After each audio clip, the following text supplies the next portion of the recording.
all made it happen. Thank you. Thank you, everybody, to Joe. He's a great thankful guy. It's really heartfelt, and I loved it. I thought it was great. I'm going to tell you, too, a lot of things caught my heart with that film, and God bless everybody, and keep on rocking the free world, and everyone pray for Augie Meyers, and keep the tornadoes going. Rock on.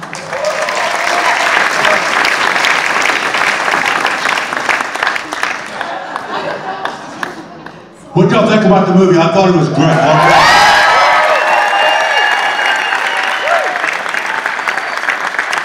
I got to thank Joe Mann. He did it great. He did it right. You know? Oh, I'm sorry, Augie. I want to thank Don Johnson and John Nick and everybody that put up with my brother and Augie. No, really, they did a lot of really good hard work that I haven't even seen. And I heard about Sahm is here, and I want to talk to him. But anyway, because of them, I got to see a beautiful, beautiful film. God bless.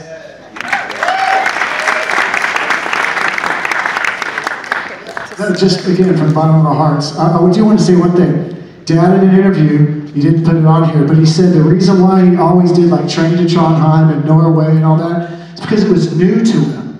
It was new to him. He had been to around Texas and so much, but Europe was brand new to him, so it just invigorated him. So there is something on tape of him talking about that the reason why he did Train to Trondheim, and he loved, it was all new. He said he'd rather be sometimes on the train in Brussels than just hanging out, you know, so he'd go back and forth, like Sean said.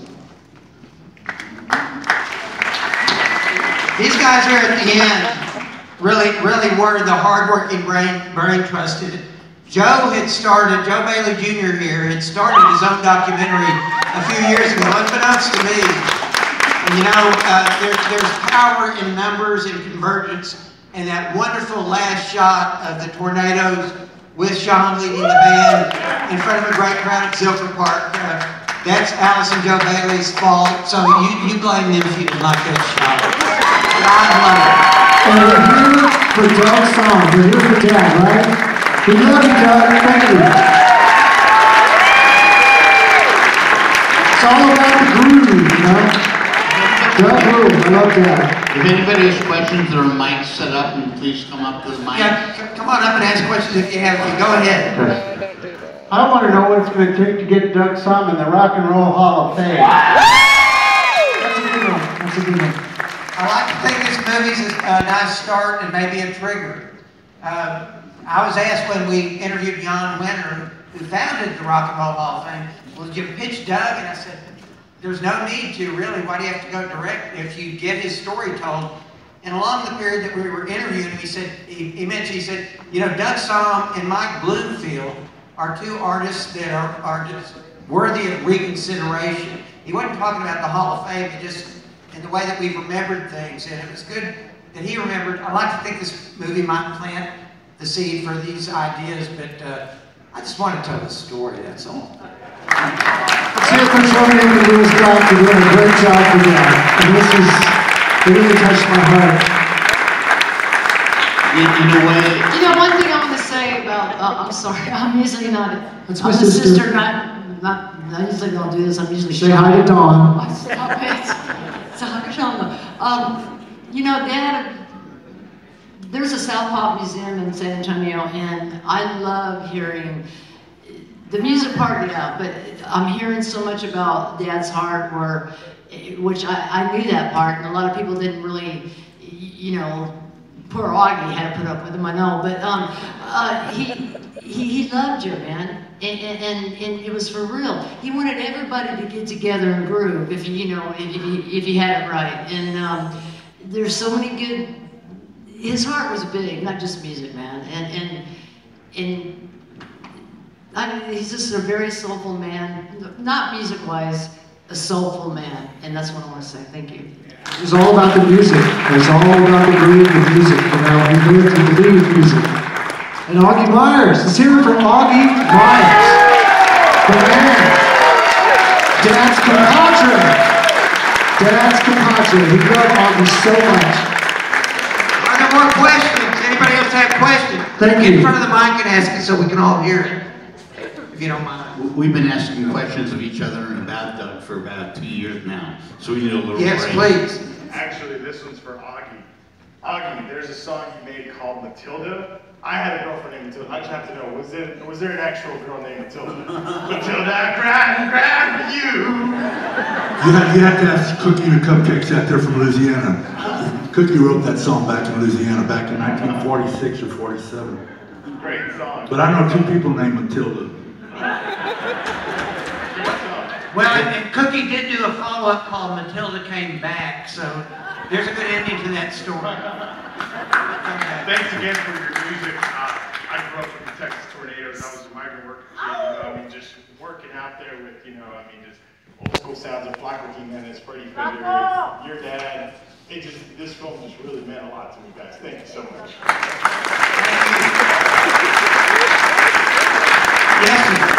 This film is as beautiful as Doug's music, so thank you. I guess I'd just like to ask the filmmaking team to talk about putting it together and the form. Because form, I think, really follows content with the archival and the imagery and putting stuff on the desk with sort of older mugs, and it just looked amazing.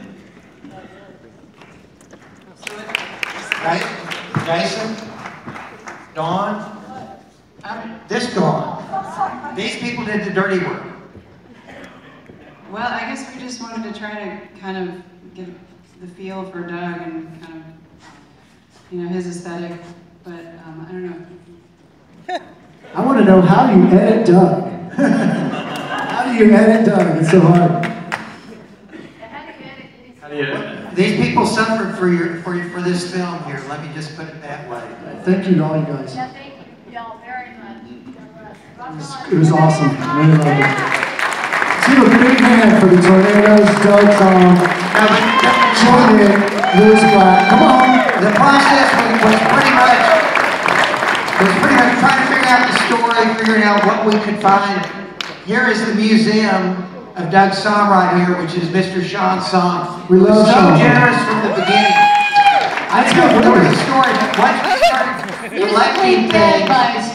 Musically fed by my dad. Let me tell you something. Shawnee had to earn his dues. And when I've heard him in some interviews, and if you didn't play right, I don't care if you're a son, any kind of family member, get off. The only time he let me on maracas because I was really wasted singing, "She's my girl." And he called me the next day and said, "I'm gonna fire Augie and hire you," but no, he meant it. And Sean played his dues, man. So it started with Sean and kind of built up from there, and it was like a treasure hunt, trying to find archival material. Some of the audio stuff that we found, especially I think the family, the survivors of Chet Flippo's family, and the audio we found there, and Chuck Dunaway's interview. There were just some great interviews. But basically then, pretty much Patrick and Cody had to absorb all this. And we're going out, we did 55 Talking Head interviews. A lot of them we didn't use. And we hope that it's going to be we're going to make it available to everybody, because there were some wonderful stories told that we couldn't share with you in this film. But the long and short of it is once we had that, then Jason came in and kind of grabbed the story and talked to me in cinematic terms of rhythms and beats. And I'm like scratching my head, but like I said, I felt very comfortable having smart people around me that I trusted. And David Fabella did a wonderful job of finishing that edit.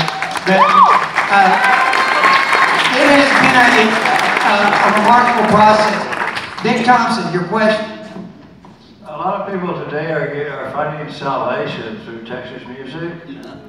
And I really, my question is, Doug was basically John the Baptist. Well, that's right, and he's all about people dunking in the water, and some people keeping them dunked a lot longer than they should be. No, he's the guy, I think. I want to tell you something too. He was in my backyard on Dudley, and he said, "Donnie," he called me Donnie, Shawnee, and Shine. He said, "I've done everything, man. I've done everything." And I said, "Okay." He goes, "I think I'm gonna become a preacher, man." And he was very, very, very into the Lord. Matter of fact, he drove Sister Terry around everywhere to Colorado and stuff. He really was. And he loved the Pointer Sisters Church in California. He loved baseball and wrestling too, and don't forget that. I can't get into wrestling. All right, next question, please. So much a question as a reminder to Doug's kids about Soap Creek's daycare and the parking lot, and people who came over to the house to watch the kids so Doug could play, and y'all saw them asleep backstage, and on the couch. And on the couch. I used to ask everybody for all the mothers. I used to ask everybody quarters. You know, I'd be like, "You got a quarter for pinball? You got a quarter for pinball?" I remember one time I lost my filling when he was on stage. You know,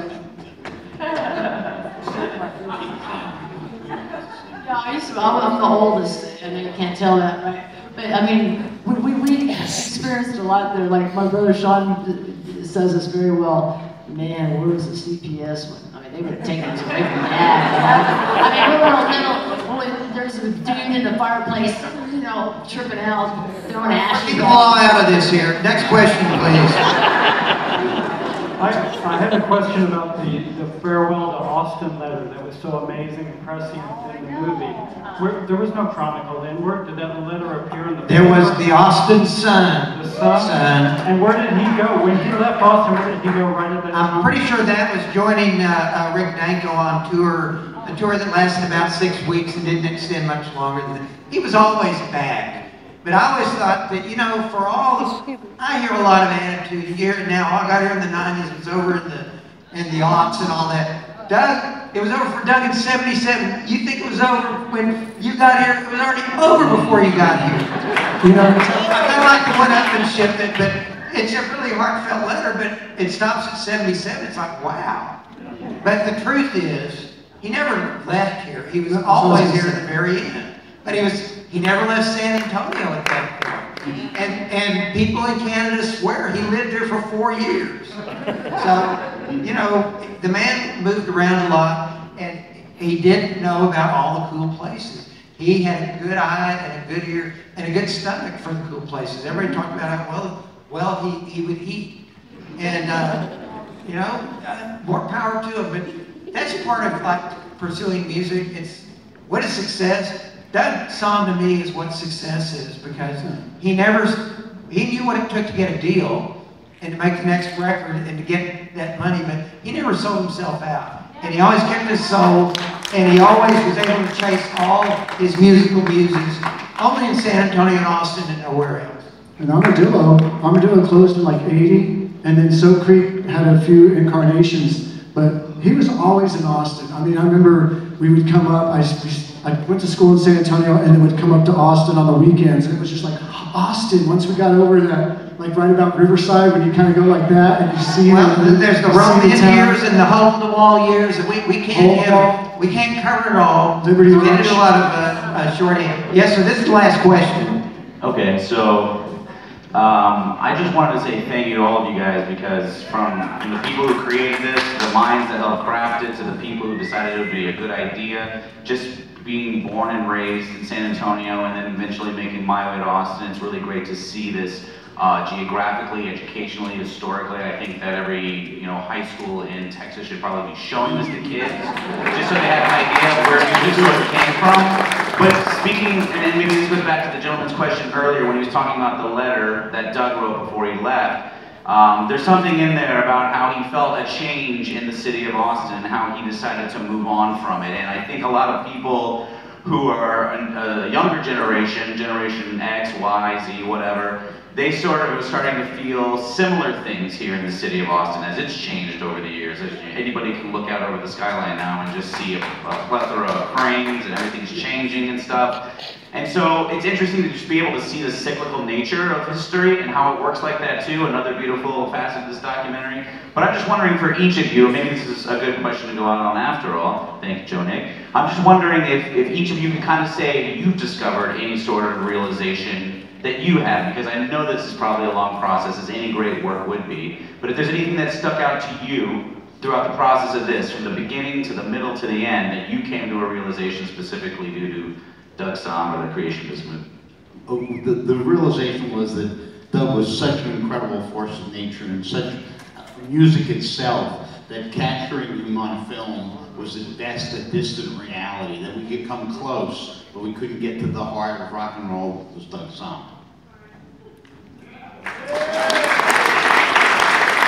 I think my revelation was twofold. Is one is as a child prodigy, even as a teenager, he was an old soul in every scene that he was involved with. And that old soul part, I remember, he was the organizer here in Austin, not like Saul Linsky or Overt, but he got people together that didn't hang with one another.